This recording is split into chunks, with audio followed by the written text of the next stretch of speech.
The night was cold, and the silence on the country road was deafening. A faint mist clung to the grass along the ditches, curling like breath in the dark.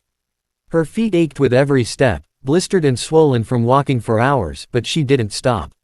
She couldn't stop. Every few minutes, she would look over her shoulder, as if expecting headlights or angry voices to burst from the dark.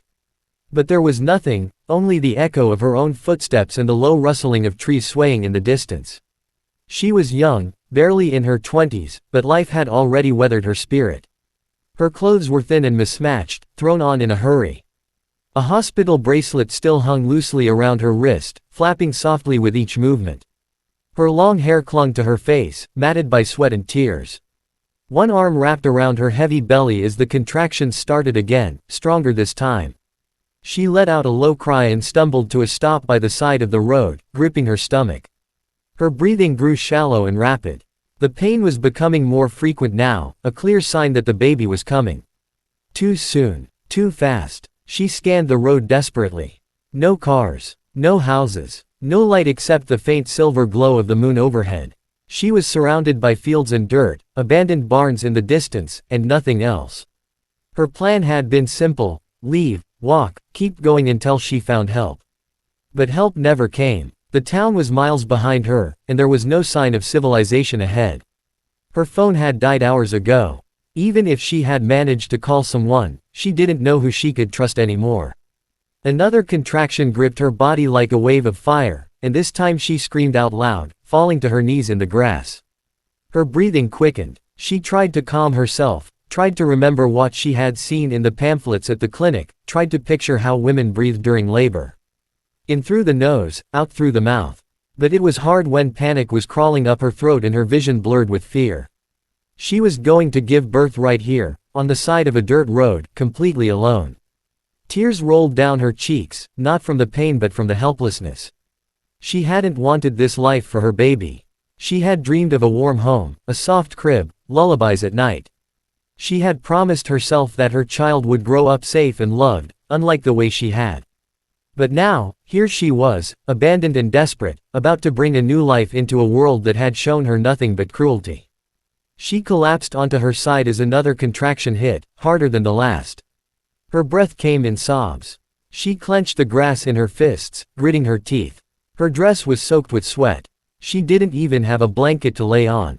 The sky above was slowly beginning to pale, the first hint of dawn creeping in, casting a bluish hue over the road. The world around her seemed to hold its breath. She whispered through chattering teeth, "Please, someone, help me." And then silence again. The only sounds were her ragged breathing, the thudding of her heart, and the rustle of wind across the field. No one came. Not yet. But somewhere nearby, just beyond the bend in the road, heavy boots stepped onto gravel. The sun was just beginning to rise when an old man with calloused hands and a slow, thoughtful gait came into view. And everything was about to change. The pain came in waves now, faster and sharper, with hardly any time to breathe in between. She had managed to drag herself just off the edge of the road, collapsing into a patch of overgrown grass. The earth was cold and uneven beneath her, but she didn't care anymore. Her body was drenched in sweat despite the early morning chill, and her fingers trembled as they clawed at the dirt. She cried out again, louder this time, her voice echoing into the emptiness of the open fields around her. Her legs instinctively curled, trying to fight the pressure building inside her. But it was no use, the baby was coming. Whether she was ready or not. She had never been trained for this, never even imagined it happening like this, alone, vulnerable, lying in the grass on the side of a forgotten road with no one in sight. All the horror stories she had once dismissed as distant possibilities were now her reality. She grit her teeth, trying to focus, trying to remember what to do. Push. Wait. Breathe. The clinic nurse had mentioned something about counting and staying calm, but those words had been spoken in air-conditioned rooms, under fluorescent lights, surrounded by people. None of that comfort existed here. Just sky, wind, and pain. A hard contraction gripped her, and she screamed again, louder than before. Her fingers dug into the cold soil as she bore down, unable to stop her body's instinct to push. It felt as if her body was splitting open, pain tearing through her from the inside. For a second, her mind went completely blank, white with agony, and then came the sting, the pressure, and the terrifying knowledge that the baby was almost here. Tears mixed with dirt on her cheeks as she cried, not just from pain, but fear. What if the baby didn't breathe? What if something went wrong? What if no one found them in time?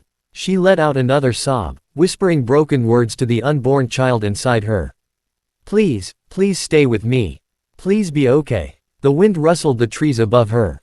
Birds stirred. The horizon began to glow with early sunlight, casting gold across the fields. Nature went on, unaware that a life was being born in the most fragile and desperate of moments. Then, movement. She didn't see him at first. Her vision blurred with tears and pain.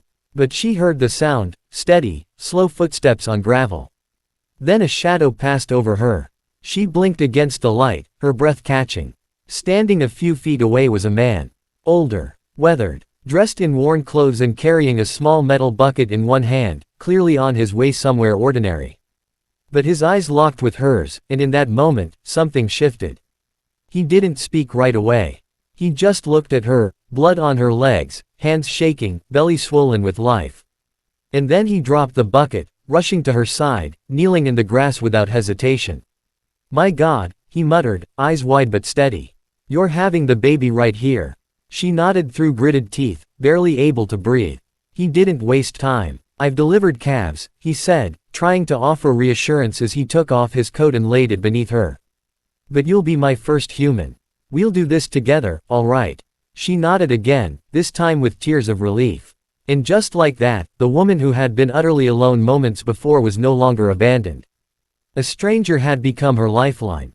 As the sun rose higher, casting golden light across the land, the cries of new life were about to echo through the countryside, for the very first time. The baby's cry pierced the morning air, raw and powerful, louder than the rustling wind or the distant caw of birds. The young woman lay back on the coat, her chest heaving, her hands trembling, her eyes wide with disbelief, and overwhelming relief. She had done it. She had survived. And so had her baby.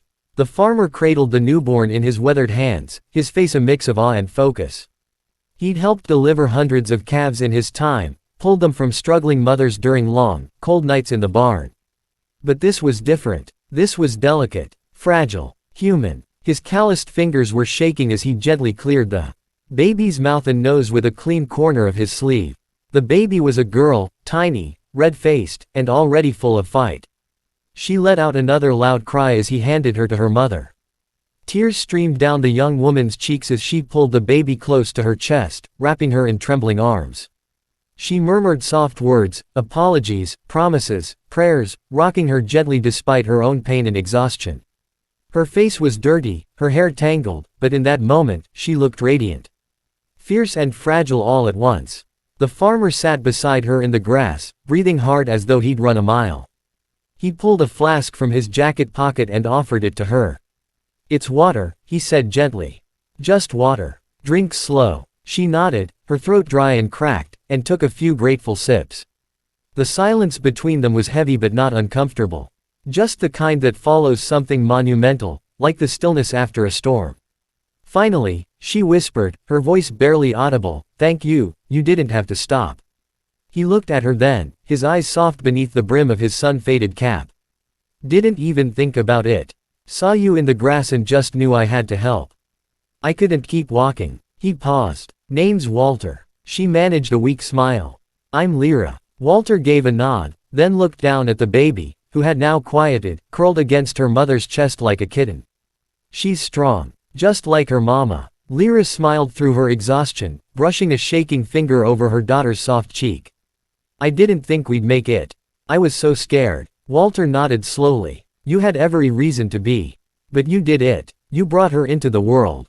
That's something no one can ever take from you." A breeze passed over them, carrying the scent of earth and early dew. Walter stood slowly, stretching his stiff knees. "My place ain't far," he said. "About a half-mile back that way. You both need rest, warmth, food. You can stay as long as you need." Lyra hesitated. She had been running so long, trust didn't come easy. But she looked into the farmer's face, saw nothing but quiet kindness, and nodded.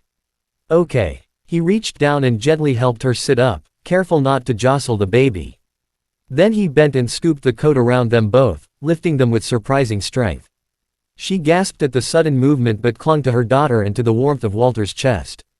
They walked slowly back along the gravel road, the rising sun painting the sky in soft hues of pink and gold. The baby stirred slightly in Lyra's arms but didn't cry. She was calm, warm, safe. And for the first time in a long time, so was Lyra. She didn't know what waited for her in that little farmhouse down the road. But for now, a stranger had seen her pain, stepped in, and stayed. And that was more than she ever expected.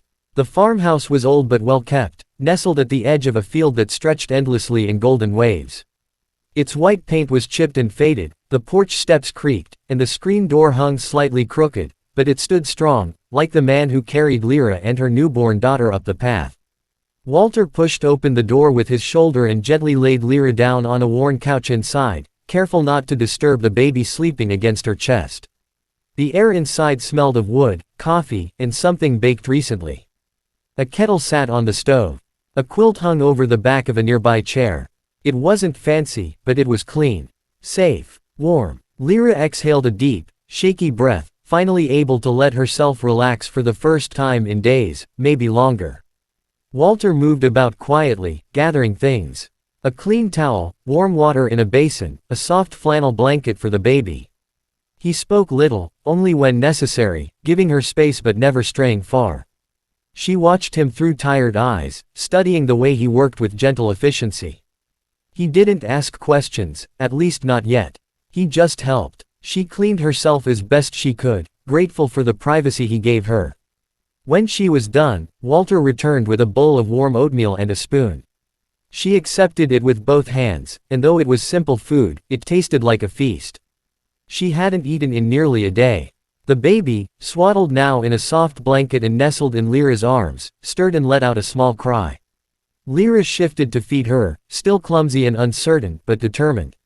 Walter looked away respectfully, busying himself near the window, though his ears stayed tuned in, alert for any sign of distress. After a while, as sunlight filtered in through the lace curtains, Lyra spoke. "I didn't know where else to go," she said softly. Walter turned to her, nodding once. "You don't have to explain. You're safe now. But for how long?" she asked, voice barely a whisper. He sat down in a chair across from her, leaning forward with his elbows on his knees. "As long as you need," he said simply. "You and that little girl aren't going anywhere until you're ready." Lyra swallowed hard, overwhelmed by the kindness. She hadn't known people like this still existed. Her life had been a string of broken promises, raised voices, and locked doors. But here, in this quiet place, something felt different. Solid. She looked down at her baby's face and whispered, "I think her name is Mira." Walter smiled softly. "Pretty name. Strong too." They sat in silence for a moment, Myra's tiny breaths the only sound in the room. Outside, the wind swept across the fields, rustling the wheat and making the old wind chime on the porch sing a low, haunting melody. Walter stood, stretched his back, and reached for his jacket. "I've got some work to do out in the field," he said gently. "I won't be far. There's a bell by the door if you need me." Lyra nodded, eyes still fixed on Mira. "Thank you, for everything." He gave her a long look, one of quiet understanding, and nodded. "Everyone needs someone at some point. You're not the first to knock on my door needing help. And you won't be the last." As he stepped outside, the screen door squeaked shut behind him. Lyra watched from the window as he walked toward the barn, his figure slowly blending into the golden landscape. Inside, she rocked her daughter slowly, her thoughts quieter now. The fear hadn't disappeared, but it no longer controlled her. For the first time in her life, she could feel something new beginning, not just survival, but the possibility of healing. And in that little farmhouse, with its creaky floor and kind old farmer, it felt like the first breath of a life she had never dared to imagine. The days turned into weeks, each one a little softer than the last.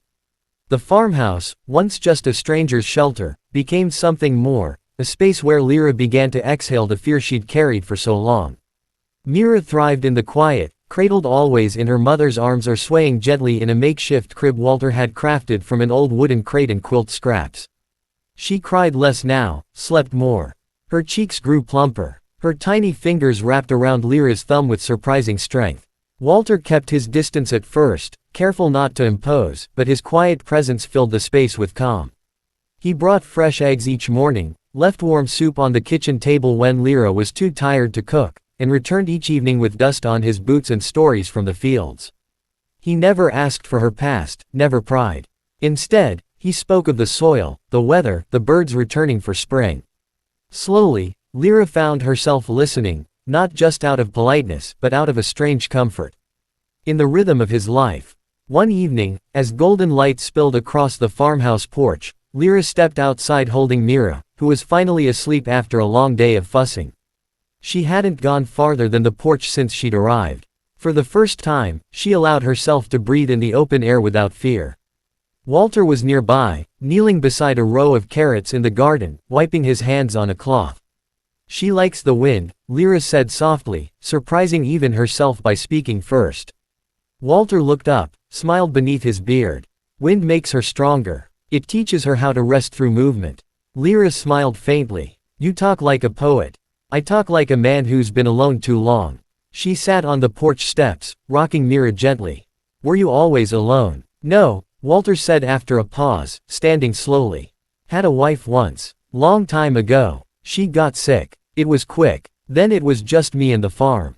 I stopped expecting anyone to stay." They sat in silence for a while, watching the sun dip lower on the horizon. Lyra finally spoke. "I thought running would be the hardest part. But it's the silence afterward that's louder than anything." Walter looked at her with soft eyes. "The silence is where new things begin." That night, Lyra put Mira to sleep in the small crib beside her borrowed bed, then stood by the window watching the stars. She didn't know what the future would bring. The world outside still felt uncertain, maybe even dangerous. But here, in this little corner of it, there was peace. And something more, maybe the beginning of a life not defined by fear, but by choice. Weeks turned into a month, and Lyra began to help around the house. Folding laundry, cooking meals, feeding the hens. She laughed for the first time in what felt like forever, really laughed, when Mira startled herself with a hiccup and stared at her own hands in disbelief. Walter laughed too, a deep, rough sound that filled the kitchen. It wasn't a grand story. There were no miracles, no sweeping changes. Just small, quiet moments, meals shared at the table, seedling rows planted with care, a baby learning to smile. One morning, as they sat on the porch with coffee and warm biscuits, Lyra looked at Walter and said, "I don't know how long we'll stay." Walter nodded. "Stay as long as you need. Maybe longer." She looked down at Mira, nestled in her lap, then back out across the golden fields. For the first time, she wasn't just surviving. She was starting over. And this time, she wasn't alone.